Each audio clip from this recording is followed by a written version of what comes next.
Hello everyone. तो जैसा कि आज आपको पता है कि हमारा डे 5 है। आज हम बात करने वाले हैं फ्रेंड्स, हमारे टॉपिक्स जो कि है दिखावा। दिखावा किस चीज़ का? कपड़ों का, फ़ोन का, गाड़ी का। और ऐसी और आगे कुछ एग्जांपल्स लेंगे जिनके ज़रिए आपको ये समझाऊंगा मैं। तो स्टार्ट करते हैं आज का सेशन। तो मैं बात कर रहा हूँ उन मिडिल क्लास फैमिली वाले, उन टीन एज के बॉयज़ की। और मैं भी उन्हीं में से आता हूँ। तो मैं जो समझा हूँ पिछले कुछ अपने एक्सपीरियंसेस से, तो मैं वो आपके साथ शेयर करना चाहता हूँ। देखो, हम में क्या है कि हम मिडिल क्लास फैमिली वालों में एक आदत है कि हमारे पास भले ही बैंक में पैसे ना हो या अपने पास कोई ऐसा इतना अच्छा बैकग्राउंड ना हो, बट हमें चीज़ें दिखाने में बहुत मज़ा आता है। जैसे कोई नई टी शर्ट, कोई पैंट, कोई ऐसी मतलब ब्रांडेड चीज़ें लेने में मज़ा आता है, तब कि हम उसे अफोर्ड भी नहीं कर सकते, है ना। तो अगर आप भी ऐसा करते हैं तो ध्यान से सुनिए अब आगे क्या मैं बताने जा रहा हूँ। जब मैं 7th क्लास में पढ़ता था तो मेरे फादर मुझसे बोलते थे कि कहीं घूमने नहीं जाना, कहीं बाहर नहीं जाना। तो मुझे ऐसा लगता था कि अगर मैं बाहर नहीं जाऊंगा या मिलूंगा जुलूंगा नहीं, तो मुझे थोड़ी सी भी ये जानकारी नहीं मिलेगी कि आसपास का दुनिया कैसी है, क्या चलता है, क्या होता है। मुझे कुछ नहीं पता चलेगा। मुझसे सिर्फ एक ही चीज़ कही जाती थी कि अपना पढ़ाई पर ध्यान दो। और हमारे साथ होता ही यही है। हमें शुरू से ही यही बोला जाता है कि पढ़ो पढ़ो पढ़ो। फिर जब मैं 8th क्लास में आया तो मुझे ऐसा लगा कि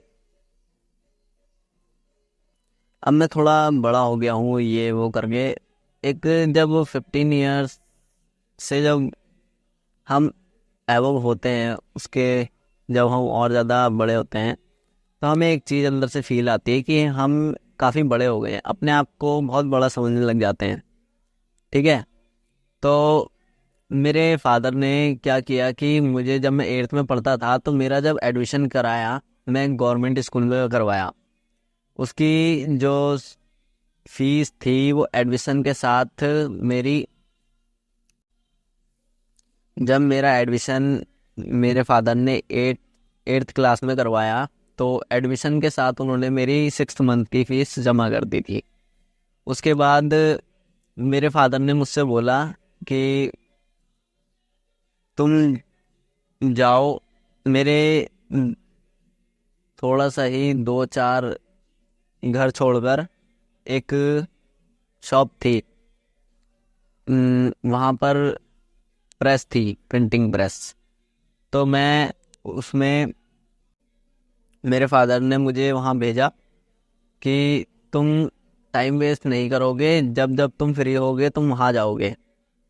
जैसे कि जब जब मैं स्कूल जाता था तब तब मैं वहाँ काम नहीं करता था, बट जब जैसा कि जून की छुट्टियाँ पड़ती थी और ठंडों की छुट्टियाँ पड़ती थी, और गवर्नमेंट स्कूल में तो आपको पता ही होगा कि एक एक महीने की लगभग छुट्टी पड़ती है, तो मैं वहाँ चले जाता था। 1 महीना मैं वहाँ काम करता था। मुझे वहाँ पर, मुझे 8th क्लास से ही पैसे की वैल्यू पता चलने लगी थी। वो कैसे चली थी कि मैं काम करने के लिए जब जाता था वहाँ पर, तो मुझे 1 महीने की जो सैलरी मिलती थी वो मेरे को 3,000 रुपये मिलती थी। तो उसमें से जब वो मंथली इतना काम करने के बाद में 8 घंटे तक मैं वहाँ काम करता था। सुबह 9 बजे से जाना होता था, 9:30 से। तो 10 बजे से मैं वहाँ काम करना स्टार्ट हो जाता था और 6 बजे मुझे वहाँ से छोड़ देते। और कभी कभी जब काम ज़्यादा होता था तो 6-7, 7:30 भी बज जाते थे। जैसे कि पता था कि घर मेरा पास में ही है तो चल जाता था। और मुझे धीरे धीरे काम में इंटरेस्ट भी आने लगा। बट एक चीज़ है, आप वहाँ इस तरह से काम तभी करिए जब आपको लगता है कि हाँ यार मैं अपनी जो पढ़ाई है उसको भी साथ में कवर करूँ। मैं ऐसे ही करता रहा। जब 1 महीना हो जाता था तो जब मैं काम करने जाता था तो मेरे पापा मेरी जो फीस थी स्कूल की वो नहीं देते थे। क्या करते थे कि उन 3,000 में से 2,000 अपने पास रख लेते थे और उसमें से बोलते थे कि अपनी 6th मंथ की फीस इसमें से 1,000 में से जमा कर देना, 550 वो 450 रुपये मेरे पास रहते थे। और मुझे बहुत बुरा लगता था कि यार मेरे पापा ऐसा करते क्यों हैं। बहुत दिल से बुरा लगता था कि यार सारे पैसे पापा ले लेते हैं और फिर कहते हैं कि तुम्हारे पास जो बचे हैं उसमें से फीस जमा कर देना, बाकी अपने पास रखना। मुझे बहुत गुस्सा आता था। बट मुझे आज पता चलता है कि ऐसा उन्होंने क्यों किया। क्योंकि मैं क्या करता था 7th क्लास में जब मैं था तो मैं बहुत खर्चा पानी करना सीख गया था। मतलब अपने पास जितने हुए पैसे, 100 हुए, 50 हुए या 20 हुए, 30 हुए, एक बार में उड़ा देता था मैं उन्हें। या कुछ हेडफोन खरीद ली, कुछ या गए सीधे मार्केट में शर्ट खरीद ली। या इतनी नॉलेज थी कि मैं चीज़ों को खरीदना जानता था। बट एक बार में खरीदना वो चीज़ बहुत चुभती थी। वो चीज़ मेरे को बाद में पता चली क्योंकि मेरे फादर ने सोचा जब अभी से टाइम उसकी वैल्यू नहीं पता, पैसे की वैल्यू नहीं पता, बट जब वैल्यू पता चल जाएगी तो ये खुद कंट्रोल हो जाएगा। क्योंकि उस समय थोड़ा सा माइंड भी ऐसी था कि बचपना टाइप का था, काम करने में भी बड़ा मज़ा आता था। क्योंकि कोई इंसान जब नई चीज़ को सीखना चालू करता है तो उसे शुरू में बहुत इंटरेस्ट पैदा होता है। असल में ग्राफ चलता है, पहले स्टार्टिंग में थोड़ा सा ऊपर को जाएगा, फिर ग्राफ नीचे आएगा, फिर ऊपर को जाएगा। इस टाइप से हमारा चलता है। जब हम कोई वीडियो सुनते हैं या कोई ऑडियो सुनते हैं तो स्टार्टिंग में हमें थोड़ा सा इंटरेस्ट बना रहता है, बीच में हम डाउन हो जाते हैं, फिर एक लास्ट में जब वीडियो ख़त्म होने वाली होती है, ऑडियो ख़त्म होने वाली होती है, तब हमें थोड़ा इंटरेस्ट आता है। अब क्या हुआ, हम बैक टू द टॉपिक होते हैं। अब जब मेरे से ऐसा होने लगा कि पापा ने इस तरह से करना स्टार्ट किया तो जो मेरे पास बाकी पैसे बचते थे 350-300 रुपये, 400 रुपये तक, उसका मैं क्या करता था कि उसको भी मैं खर्च कर देता था। जब मेरे को लगने लगा अगर मैं ठंडों में काम करने जाऊंगा तो मेरे पापा फीस नहीं देते थे। उन्हें पता था कि अगर ये कहीं काम कर रहा है तो मैं इसे नहीं दूंगा। तो और ठीक है, मेरे पापा तब मेरी फीस नहीं देते थे जब जब मैं काम करता था। तभी मुझे वैल्यू समझ में आई पैसों की। और उस समय मेरे लिए बहुत ज़्यादा लगते थे मुझे 3,000 रुपये। तो मैं थोड़ा सा पढ़ाई में भी गिरने लग गया, पढ़ाई में भी मेरा ग्राफ नीचे हो गया। अब मेरी 8th में परसेंटेज थोड़ी गिर गई। फिर मैं समझा कि यार ऐसे काम नहीं चलता। मेरा इंटरेस्ट किन में आने लगा, वो जब प्रिंटिंग प्रेस थी तो मेरा इंटरेस्ट आता था उन मशीनों को देख देख कर कि यार ये मशीनें असल में बनती कैसे होंगी, इन मशीनों में क्या क्या लगता होगा। शुरू से ही मेरे सामने चाबी, पाने और पता नहीं क्या क्या, हैमर वैमर, रेती, फाइल वगैरह, ये सब मेरे सामने आने लगी। वहाँ पर फिर मैंने सोचा यार इन मशीनों को चलाना सीखा जाए। जो प्रिंटिंग प्रेस की मशीनें होती हैं जो ऑफसेट प्रिंटिंग में यूज़ की जाती हैं, उनमें बहुत ज़्यादा हाथ पैर काले होते हैं यार। तो वो मुझे इतना मज़ा नहीं आता था। बट जो सॉफ्टवेयर प्रिंटिंग मशीन होती है जिससे फ्लैक्स प्रिंटिंग होती है ये वगैरह, वो मशीन मैंने वहाँ पर सीखी चलानी। वहाँ पर फिर मैंने एक भैया थे हमारे, उनसे मैंने सीखा, डिज़ाइनिंग करना सीखा, कोरल ड्रॉ करना सीखा, कंप्यूटर चलाना सीखा। और वहाँ पर जो लोग बातें करते थे, जो आते थे नए नए लोगों से मिलना जुलना वहाँ पर होता रहता था, तो उनका थोड़ा सा माइंडसेट ऐसा होता था। मेरे पापा ने मुझे वहाँ भेजा तो मुझे आज समझ में आता है कि वो मुझे क्यों भेजते थे। क्योंकि वो चाहते थे कि ये इन लोगों में रहे। उन्होंने मुझे घूमने से मना इसलिए किया कि जो लोग मेरे बराबर के थे उस टाइम पर, जो बच्चे थे, वो क्योंकि मैं एक मिडिल क्लास फैमिली से हूँ, तो हमारे आसपास के लोग भी कुछ इसी तरह से होते हैं जो कि कुछ नहीं सीखने वाले होते हैं। वो सिर्फ वही करना जानते हैं, दिहाड़ी मजदूरी। और मेरे पापा ने भी सोचा अगर ये इन लोगों के साथ रहेगा तो ऐसा ही हो जाएगा। तो वो मुझे उस समय बड़ा बुरा लगता था, बट मुझे आज समझ में आता है कि मेरे पिताजी ने मुझे वहाँ क्यों भेजा था। तो काफ़ी लोगों से बातचीत करना, वो कैसे दूसरों से बात करते हैं, जब कोई इंसान इतने उस पे काम करता है जिसका इतनी बड़ी शॉप हो, जो ऑफसेट भी है, प्रिंटिंग भी है, सब कुछ है, तो उसके पास लोगों का आना जाना भी होगा और काफ़ी चीज़ें एक दूसरे से बात करनी। तो मैंने सोचा, और एक टाइम बाद ऐसा होता है जब हम कहीं जॉब करने लग जाते हैं तो हमारा थोड़ा सा ऐसा लगने लगता है, सब कॉमन सा लगने लगता है। तो मैंने फिर वहाँ से मैं जगह जगह फिर सोचने लगा कि यार अगर मैं वहाँ जाकर एक बार काम करूँ, तो थोड़ा थोड़ा इंटरेस्ट मैंने सब चीज़ों में लिया। मतलब सेलिंग का थोड़ा सा सीखा मैंने, और पढ़ाई मेरी साथ साथ चलती रही। पढ़ाई को मैंने नहीं छोड़ा और आपको भी नहीं छोड़ना है। तो फिर मैं समझा कि यार असल में दिखावे पे ज़्यादा नहीं करना चाहिए हमें। दिखावा किस चीज़ का, क्योंकि जब तक हम उस लायक नहीं हैं तब तक हमें उस चीज़ का दिखावा भी नहीं करना चाहिए, और दिखावा तो करना ही नहीं चाहिए मेरे हिसाब से। क्योंकि जब हम किसी को दिखाते हैं ना कि यार हमारे पास ये है, हमारे पास ये है, तो एक जगह हम लोगों के माइंड में ये हो जाता है कि यार ये दिखा रहा है, यानी ये कॉपी करके लाया है। क्योंकि देखो आसपास के लोग ये देखकर समझ जाते हैं कि आप अगर कहीं आपके बोलने के तरीके से, आपके चलने के तरीके से, आपके बात करने के तरीके से इंसान आज के टाइम में जज कर लेता है कि भाई ये इस चीज़ को अफोर्ड कर सकता है या नहीं कर सकता। तो आपको जो चीज़ों को बदलना है वो ये नहीं है कि आप कपड़े दिखा रहे हो या आप आईफोन चमका रहे हो। अब आईफोन की बात करते हैं तो ज़्यादातर लोग हमारे जो मिडिल क्लास फैमिली से आते हैं वो ज़्यादातर आईफोन ईएमआई पर खरीद रहे हैं।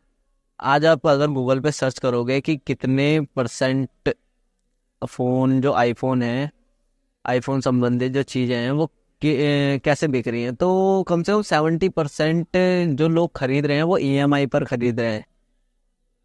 वो ईएमआई पर इंसान तब चीज़ खरीदता है जब वो उसे अफोर्ड नहीं कर सकता।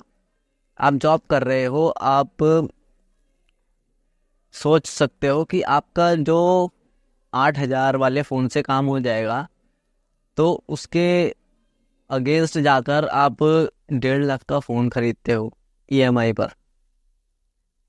आप सोच सकते हो कि उस फ़ोन को लेकर भले ही उसकी क्वालिटी पिक्चर अच्छी है या ऐसा कुछ है, या तो आपका कोई कंटेंट हो, या आप कुछ कर रहे हो उससे, या आपके किसी वो काम आ रहा है, बस आपने शौक के लिए ले लिया, एक टाइम बाद वो आपको देखना दुखी करने लग जाएगा। क्योंकि किसी चीज़ को जब हम पाते नहीं हैं तो उससे पहले जो हमारी उसके प्रति जो वैल्यू होती है वो बहुत ज़्यादा होती है, बट जब हमें वो मिल जाती है तो उसकी वैल्यू सिर्फ 1 महीना 2 महीना, उसके बाद वो हमारे ऊपर बोझ लगने लग जाता है कि यार मैंने गलत ही ले लिया।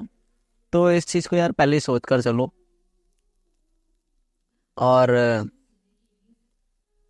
और दिखावे की दुनिया से थोड़ा सा हट के चलो यार। क्योंकि देखो, दो चीज़ें हैं। देखो, जब आप जॉब नहीं करते हो तो या तो आप अपने मम्मी पापा के पैसों से ही खरीदते हो, या फिर आप जब अपने अपने आप जॉब करते हो तो अपने पैसों से खरीदते हो। असल में जब कोई चीज़ आप यूज़ करते हो ना, तो जब आप अपने घर के पैसों से यूज़ करते हो तो उतना आप सोचते नहीं हो, डायरेक्ट जाके खरीद लेते हो। बट जब आप अपनी मेहनत से पैसे कमाओगे और उससे कोई चीज़ लोगे ना, उसकी एक फीलिंग ही अलग होगी, और उसको यूज़ करने में भी मज़ा आएगा, और आपको थोड़ा ऐसा भी लगेगा कि यार ये मेरी मेहनत मेहनत से लिया हुआ है। जब आपको कोई चीज़ ऐसे मिल जाती है कि आपने उसके लिए मेहनत नहीं की, तो आपको वो चीज़ इतनी इम्पोर्टेंट नहीं लगती है। तो इस चीज़ को समझो। असल में सारा मैटर क्या है कि हम आज के टाइम में ना, एग्जाम्पल के लिए समझते हैं, हम आज के टाइम में क्या कर रहे हैं कि जो पेड़ है हम उसके पत्तों में पानी दे रहे हैं। पत्तों में कैसे? हम पत्तों में पानी दे रहे हैं और हम ये सोच रहे हैं कि ये पेड़ बढ़ जाएगा, बट वो कुछ टाइम तक ही ठीक रहेगा और फिर उसके बाद बेकार हो जाएगा। जब तक आप उसकी जड़ों में पानी नहीं दोगे तब तक वो ना ही ग्रोथ करेगा, ना ही बढ़ेगा, ना ही उसमें हरियाली आएगी। तो आप सोचो, जैसे आप भी एक पेड़ की तरह हो। आप अपने आउटर जो है शरीर जो है उसके ऊपर ये कपड़े वपड़े ये सब चमकाने की कोशिश मत करो। आप कोशिश करो अपने दिमाग को चमकाने की। आप उसके ऊपर काम करना स्टार्ट करो। थोड़ा पेशेंस रखो। वो टाइम भी आएगा जब आप खुद ग्रो करोगे, लेकिन उसके लिए पहले आपका बेस बनना बहुत ज़रूरी है। ये चीज़ मुझे बहुत पहले समझ में आ गई थी, जैसे कि मैंने बताया। तो मैं बहुत छोटी उम्र से ही पैसों की वैल्यू को धीरे धीरे धीरे धीरे समझना स्टार्ट हो गया था। और आज सोचो, जब मैं 8th क्लास में था और आज मैं आप लोगों से शेयर कर रहा हूँ, तो उस टाइम से लेके इस टाइम तक मैं अपने आप को खाली नहीं रखता। मैं घर में रहना इसलिए पसंद नहीं करता क्योंकि जो चीज़ मुझे बाहर से सीखने के लिए मिलती है वो मुझे घर में नहीं मिलती है। और जो लोग ये सोचते हैं कि यार मैं घर में रहूँगा और ऐसे करूँगा, आज के टाइम में आपके पास एग्जाम्पल लेते हैं। आपके पास है वरना, जो भी आप गाड़ी समझ लो यार, फॉर्च्यूनर समझ लो। आपके पास है फॉर्च्यूनर। आप सोच रहे हो कि मैं दिल्ली टू आगरा जाता हूँ, ठीक है। आपको जाना आगरा है, बट आप रूट पकड़ते हो क्या कि दिल्ली टू हैदराबाद। अपने रूट वो पकड़ लिया, ठीक है। तो आप कभी आगरा पहुंचोगे ही नहीं। मैं बात कर रहा हूँ उस चीज़ की कि आपका जिस चीज़ में इंटरेस्ट है आप उसको ना करके आप उसके अगेंस्ट कर रहे हो। उसका जब आप इम्पैक्ट देखोगे आज से कुछ साल बाद, तो आपको खुद समझ में आएगा कि मैंने बहुत बड़ी गलती कर दी है। फिर आपकी ज़िंदगी में एक शब्द आएगा, काश। काश मैं ऐसा कर चुका होता उस समय, कोई मुझे बताने वाला होता। ठीक है, आप यही सोचते रह जाओगे। तो पहली बात तो इस काश शब्द को निकाल दो तो अपनी लाइफ से। और ये काश शब्द तभी हटेगा ज़िंदगी से जब आप ये सोचोगे, जब आप प्रेजेंट कंटिन्यूस में काम करना स्टार्ट करोगे। जब आप प्रेजेंट कंटिन्यूस में काम करना शुरू करोगे तो आप ये कहोगे कि मैं इसके लिए ये कर रहा हूँ, मेरे को ये अचीव करना है तो मैं इसके लिए ये कर रहा हूँ, मैं मेहनत कर रहा हूँ। भगवान बहुत से आप में से बोलते हैं, मैंने अपने दोस्तों से भी पूछा है, तो वो क्या कहते हैं यार, उनका बुरा समय चलता है ना तो वो ये बोलते हैं कि यार मेरा बहुत बुरा समय चल रहा है तो मैं कुछ नहीं कर सकता। तो यार ये सब ऐसा है, ये सब आप खुद ही अपने अंदर सोच कर बैठे हुए हो कि आप कुछ नहीं कर सकते। अब आप सोचो, एक जब मंकी बंदर जब पेड़ पर सोता है, वो रात भर सोता है। सोते सोते वो पेड़ से गिर भी तो सकता है। जब भगवान उसे गिरने ही नहीं देते तो यार आप कैसे सोच सकते हो कि आपको भगवान ऐसे ही छोड़ देंगे। आप किसी छत पर खड़े हो, आप कहते हो भगवान से, भगवान मुझे इससे और ऊपर वाली छत पे जाना है। तो भगवान क्या करेंगे यार, आपको क्या करेंगे? आप क्या लगता है कि चमत्कार करके ऊपर भेज देंगे? नहीं यार, आपको उस छत पे जाने के लिए वो सीढ़ी देंगे। और वो सीढ़ी आपके सामने लगा कर नहीं देंगे, वो सीढ़ी इधर उधर पड़ी होगी। अब आपको दिमाग लगाना है कि यार मैं इस सीढ़ी को खड़ी कर सकता हूँ और खड़े करके इस पे चढ़कर जा सकता हूँ। अब चढ़कर तो यार आपको ही जाना है ना, इस चीज़ को सोचो। तो जब तक आप उस पर चढ़ोगे नहीं, ऊपर पहुँचोगे नहीं। तो यही चीज़ आपके साथ है। जब तक आप खड़े नहीं होगे, ये सोचोगे नहीं कि यार अब मुझे कुछ करना है, तब तक नहीं चलेगा। और एक चीज़ ये है कि आप कहते हो बुरा समय है यार, देखो अपनी ज़िंदगी में, आपकी ज़िंदगी में कोई लड़का हो या लड़की हो, वो आपकी बेस्ट फ्रेंड होता है, ठीक है, होता है या होती है। तो एक बेस्ट फ्रेंड आप ना बुरे समय को भी बना लो। मैंने यही किया है, मैंने बुरे समय को बेस्ट फ्रेंड बना लिया। आप कहोगे यार ये क्या है, ऐसा थोड़ी ना होता। होता है यार, सोचोगे मानोगे तभी होगा। आप सोचो, एक अच्छा समय कितने टाइम तक होता है? ज़्यादा ज़्यादा 10 दिन 15 दिन, मतलब कम ही समय के लिए होता है अच्छा टाइम, ठीक है। लेकिन बुरा टाइम बार बार आता रहता है, आता रहता है, आता रहता है। ज़्यादातर लोगों के मुंह से यही सुनने को मिलता है, भाई मेरा बुरा टाइम चल रहा है, मेरा यार मैं ठीक नहीं हूँ, यार ये ऐसा हो रहा है, ऐसा हो रहा है। ऐसा क्यों हो रहा है कि अगर आप उसको बेस्ट फ्रेंड बनाओगे तो होगा क्या? आप सोचो, अच्छा टाइम तो आता है कुछ टाइम के लिए और चले जाता है। आप बुरे टाइम को जब बेस्ट फ्रेंड बना लोगे तो आप पहले ही सोचोगे ना, उसके लिए प्रिपेयर हो जाओगे। प्रिपेयर कैसे होगे कि आप सोचो, जब आपका बुरा टाइम चल रहा है तो उससे पहले आप ये सोच लो कि इससे बुरा मेरे साथ क्या हो सकता है। जब आप कुछ नया स्टार्टअप करते हो या कुछ नया करते हो तो आप इससे सोचो, यार इससे बुरा मेरे लिए क्या हो सकता है। अगर मैंने कुछ नया स्टार्ट किया, अगर लोग मुझे ये बोलेंगे, तो आप सोचो कि इससे बुरा मेरे लिए और क्या हो सकता है। जब आप ये सोचना शुरू कर दोगे तो आप जहां तक आप सोच पाओगे उससे पहले ही लिमिट खत्म हो जाएगी। तो फिर आप तो प्रिपेयर रहोगे ना, तो उसको अपना बेस्ट फ्रेंड बना लो। क्योंकि अच्छा टाइम थोड़े समय के लिए आता है और बुरा टाइम बार बार आता रहता है। जब बुरा टाइम आपका बेस्ट फ्रेंड बन जाएगा तो आपको कोई तकलीफ नहीं होगी कि भाई तू तो मेरा बेस्ट फ्रेंड है, तू तो मेरे साथ हमेशा रहेगा, है ना। तो आप बुरे समय के लिए भी तैयार रहोगे और अच्छा समय तो अच्छा समय है ही। ठीक है, तो आज के लिए सिर्फ इतना ही। अगर ऑडियो से कुछ समझ में आया है और थोड़ी सी वैल्यू मिली है तो लाइक कर सकते हो और शेयर कर सकते हो यार अपने फ्रेंड्स के साथ।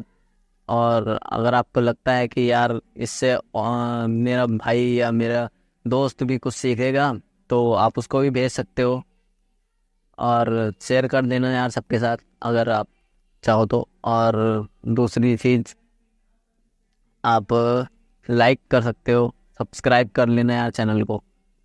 मिलते हैं नेक्स्ट ऑडियो में। जैसा कि आपको पता है कि ये एक ऑडियो सीरीज़ है, अगर नहीं पता है तो डिस्क्रिप्शन में मैं अपने चैनल का लिंक भेज दूंगा, डाल दूंगा। और आप प्लेलिस्ट सेक्शन में जाकर आप वहाँ से सारी जो पिछली और भी हैं उन्हें चेक कर सकते हो। मिलते हैं नेक्स्ट ऑडियो में। बहुत बहुत धन्यवाद।